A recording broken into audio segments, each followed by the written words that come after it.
Welcome to another episode of In the Nude, where we're going to talk raw and honestly about healing.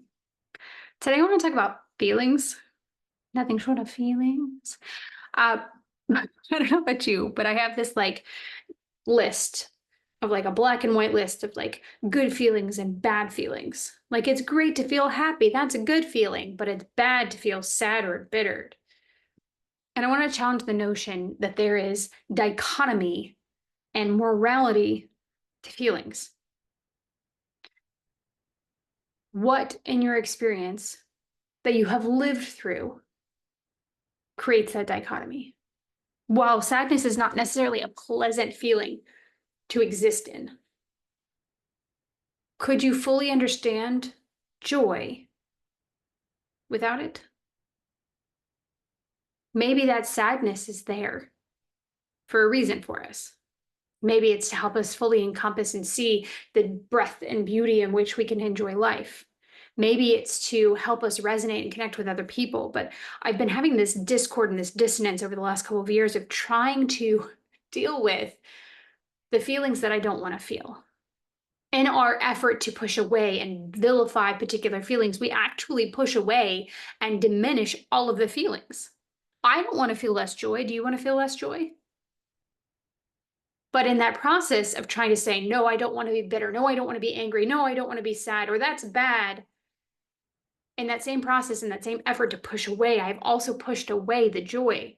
I've also pushed away the excitement. I've also pushed away the love. Because it is not that we can push away one aspect, but it is a gamut. You cannot have one without the other, without the knowledge of it. It is kind of like light, right? We don't know what lightness is until there is darkness and the absence of light. In that same way, the beauty of the dichotomy of feelings is that same spectrum to allow us to fully encompass and understand and enjoy all the aspects of life. To realize that there are going to be low points, and in that same way, there are going to be high points that mirror that exact same. So the lower you can feel in one moment, you know the escalation of the high you can feel. The pain and the sorrow and the strife that you go through this challenge means that there has to be some other escalon on the top of this joy and elation and ecstasy. And it's deciding within us, what level are we wanting to experience? Do we want to have a level 10 pain so we can have a level 10 joy? Maybe we don't, but it isn't because the sadness or the strife or the bitterness is bad, but it is simply that it is. And part of the experience of having those feelings, if we come to a place of accepting them, if we come to a place of just allowing them to exist, they can dissipate. In this journey of trying to allow myself to have feelings, when I get this overwhelming sadness, instead of one having to justify myself for what those feelings are, have some backing or reasoning, or where I sit there and feel like, why? You don't have to have a fight. Why to have a feeling? The feeling can just exist. It can just be there. And in that feeling, there can be ramifications and roots for multiple different things. It doesn't have to be one just thing, but it could be one just thing, but you don't have to dig it out to allow the feeling to have its full body and breath and leave. And things, when people say, let yourself feel those feelings, it isn't sitting there and lashing yourself to have more pain. It isn't making yourself further spiral into negativity. So I want to talk about what it is to actually feel feelings. Because it sounds so weird to have to describe how to feel feelings, but I don't know about you, but I was never taught how to feel feelings. I was told how to suppress them. I was told how to mimic them. I was told how to mask them, but never how to enjoy and feel the experiences within my own person. When I was sad, I was told to go to a room and be quiet if you're going to cry like that. When I got angry, if you don't hush up, you can go be by yourself. It was only expressions that fit within the narrative of somebody else's story that I was allowed or even told to show them and feel them, even if I wasn't feeling them. So let's talk about feeling them. Let's talk about feeling them. When you have these feelings of sadness, what do you do with them? There's loads of different ways, but one of the things you can do to yourself when you have felt like you are not allowed is to literally verbally aloud to yourself say, I'm allowed to have this feeling. I'm allowed to have sadness right now. I'm allowed to have anger. I'm allowed to be excited. It sounds ridiculous to give yourself the permission to feel, but at the same time, that permission to feel is something that you desperately need because so much of your life you've been told to squash, to push aside, to pretend. We don't need to pretend. We can be. We are allowed. So saying that aloud to yourself, looking in a mirror, otherwise just to hear it, is one step that has been helpful for me. Another is to give myself self-empathy. Might think about it like sitting with a friend. They are having a bad day and they are calling you on the phone to tell you about how horrible the day is.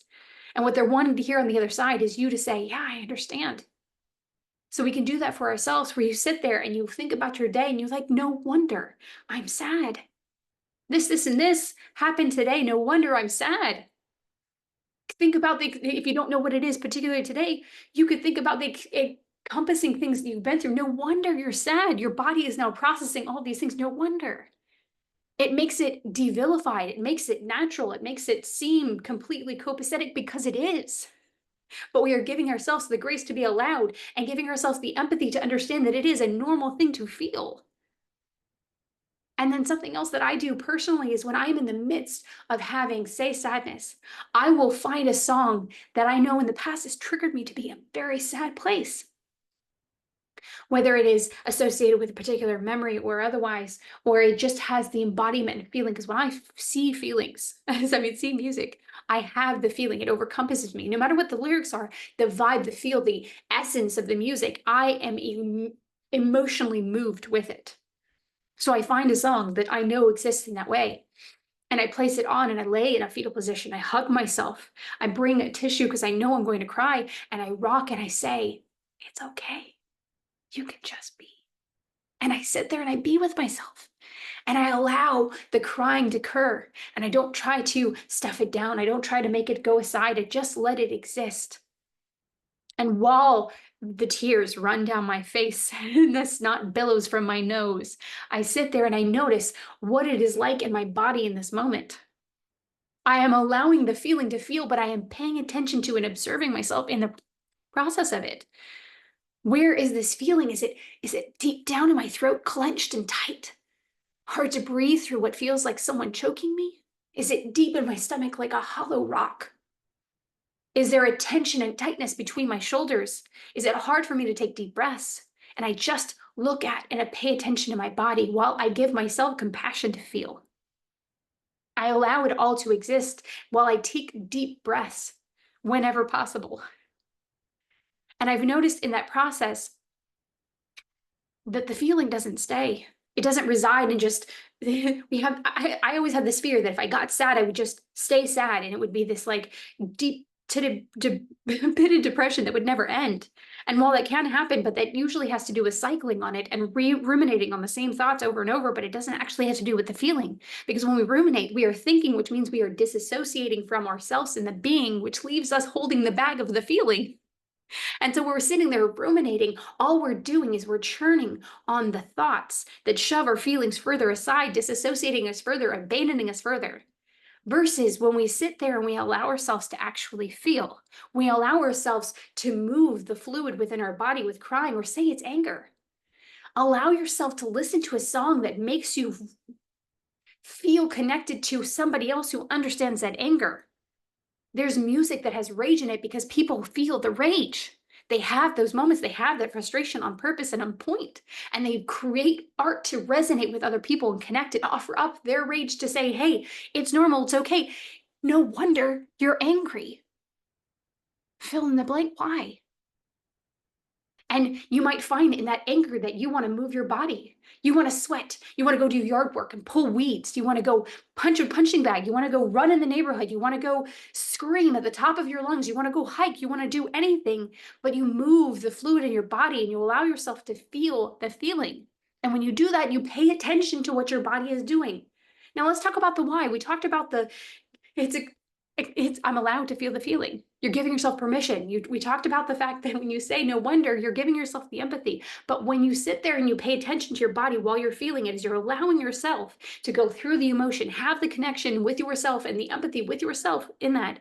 But you're also giving yourself the ability to be grounded in the moment, to not allow yourself to go up into your brain and allow that rumination to continue. When you allow yourself to pay attention to what your body is like in this moment while you're feeling, you're giving yourself the seated ability to stay present.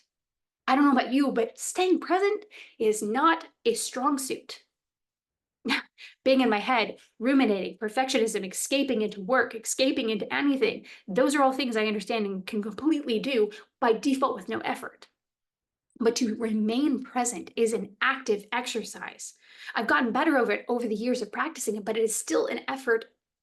So when you're in those moments of feeling, it is so important to be with yourself. Imagine it like a friend that is going through that pain. It's not as much effort for them, right? They're sitting there crying, and you know, I want to hug you. I want to be with you. I want to help you. And you allow them the space to have the feeling. And then eventually, you know what they're going to want to do? Not sit weeping anymore. They're going to want to do something else. They're going to want to go experience some type of joy. They can have a moment of crying, a time period of crying, and then they can have a moment of dancing and smiling and eating some chocolate. And you could do the same for yourself. Take that time to allow yourself to feel. And when you do that, I have found every time that I sit with myself, I give the you're allowed, I give myself the empathy of no wonder, and then I sit with my body as I feel it. At the end of it, I have this, yes, level of like energy and effort that I just went through with all of that. But there's also this deep, resounding peace that I just sit in for a moment. I allow myself the space for the quiet. And in those feelings, there is a magic to creativity that exists in it. This is the time frame where people who are feeling those feelings and processing the feelings in the midst of it's not done. This the biggest wave is. More will come, and you will sit with yourself in each one of them as your new best friend, as your ride or die, because that's who you're with the rest of your life, no matter anybody else. You are stuck with you. So be your ride or die. Sit with yourself and be your best friend. But it is in those waves of those feelings that people create such beautiful art. It is in the midst of the turmoil inside of Vincent van Gogh's mind that you see the vivid colors that he saw. When you see the pain and angst of the musician who's gone through the heartbreak or through the loss of a child, and they share it with you as an opening, as a vulnerability, and you deeply connect with it and understand because you have lived through a pain that is similar. I don't know what your creativity would be. It is an endless supply of options that you're probably talented in. But it is a means, an ability, whether it is simply going for a walk where you exist in nature and see how big the universe really is. Or if it's your ability to play with a child and connect more deeply with their ambiguously large gamut of feelings that they have in a particular day because they haven't yet fully encompassed the idea that we should stifle it down. Or if it's you draw or you paint or you sing or you write or you're a poet or you craft things with wood or you decorate a room or you talk with another person and make them feel seen or heard.